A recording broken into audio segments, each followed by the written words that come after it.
দেখো সেরা।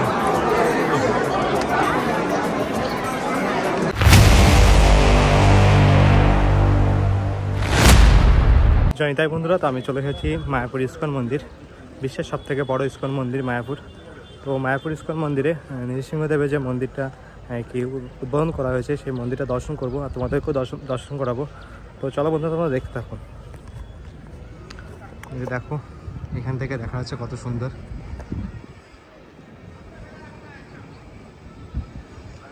তো খুব কাছে থেকে দর্শন করাটা আসলে সৌভাগ্যের ব্যাপার।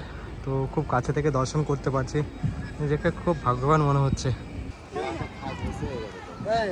যেখানে বিশ্বের তাবড় কি বড় বড় মানুষেরা এখানে আসে, আর আমরা আমাদের বাড়ির কাছে থাকতেও আমরা আসতে পারি না। দেখো তো দেখো প্রচুর ভক্তেরা দর্শন করছে। আর এই পাশটায় দেখো যে নরসিংহদেবের কি চিত্র টানিয়ে রাখা আছে। তো চলো সামনে যে তোমাদেরকে দর্শন করাই সব কিছু।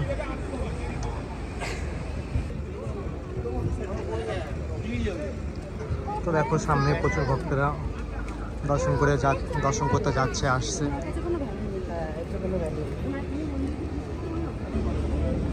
তো চলো উপরে যে দর্শন করে তোমাদেরকে।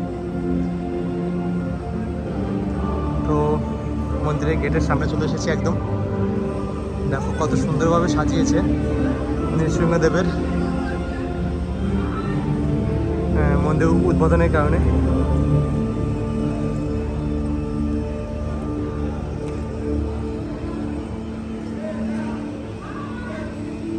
দেখো কত সুন্দরভাবে সাজিয়েছে, আর প্রচুর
তোমাদেরকে আমি ঘুরে দেখাই সব কিছু।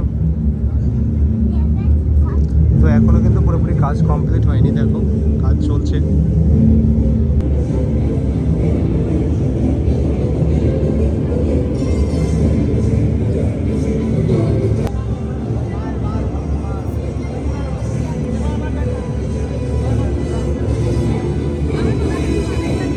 তো এখানে দেখো বিভিন্ন গোস্বামীদের আর কি মূর্তি করা হয়েছে, বিগ্রহ করা হয়েছে। তো তোমরা দর্শন করছো পঞ্চতত্ত্ব। দেখো কত সুন্দর। আর এই পাশটায় রয়েছে আমার রাধা মাধব। দেখো অষ্টসখী সহকারে এই যে রাধা মাধব রয়েছে।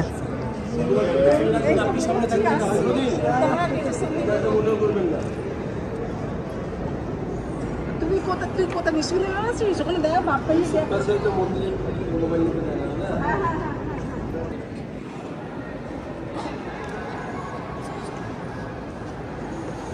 তো চলো সামনে রয়েছে নৃসিংহদেবের যে মন্দিরটা করা হয়েছে, এই মন্দিরটা রয়েছে, সেটা দর্শন করাই। তো এখানকার যে চিত্রটা বুঝতে পারছি না আসলে কেমন কি।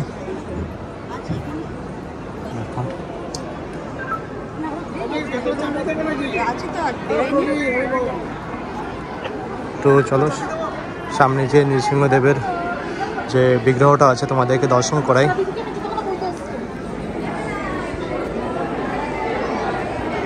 মায়াপুর বিশ্বের সবথেকে বড় ইস্কন মন্দির, যেটা প্রতিষ্ঠিত হয়েছে। তো পুরোপুরি কাজ এখনো কমপ্লিট হয়নি, তো এই নৃসিংহদেবের মন্দিরটুকু শুধু কমপ্লিট হয়েছে, তো সেইটুকুই তোমাদের মাঝে তুলে ধরছি। দেখো উপরটা দেখো, সেরা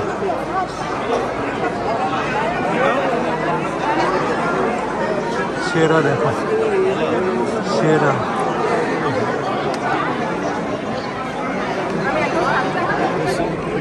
চলো সামনে সামনে থেকে তোমাদেরকে দর্শন করে।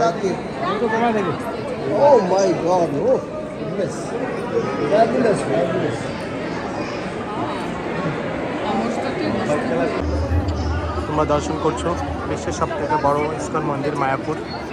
তো এখনও পুরোপুরি কাজ কমপ্লিট হয়নি, শুধু নৃসিংহদেবের যে মন্দিরটা কমপ্লিট হয়েছে সেটা তোমাদের মাঝে তুলে ধরছি।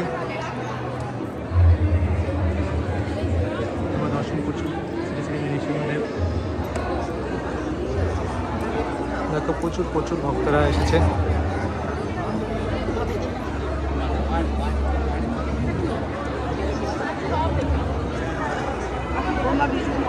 তো এখান থেকে দেখো মন্দিরের বাইরের ভিউটা কত সুন্দর দেখা যাচ্ছে, কত উঁচুতে আছে আমরা। দেখো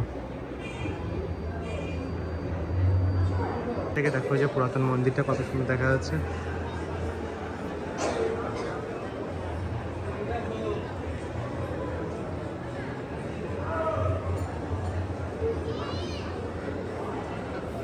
কতটা সৌভাগ্য থাকলে আজ দর্শন করতে পারছি, ভগবানের অশেষ কৃপা। কৃপা না থাকলে কখনোই দর্শন হয় না। তো ভগবানের অশেষ কৃপার কারণে আমি আজ দর্শন করতে পারছি, তোমাদেরকেও দর্শন করাতে পারছি।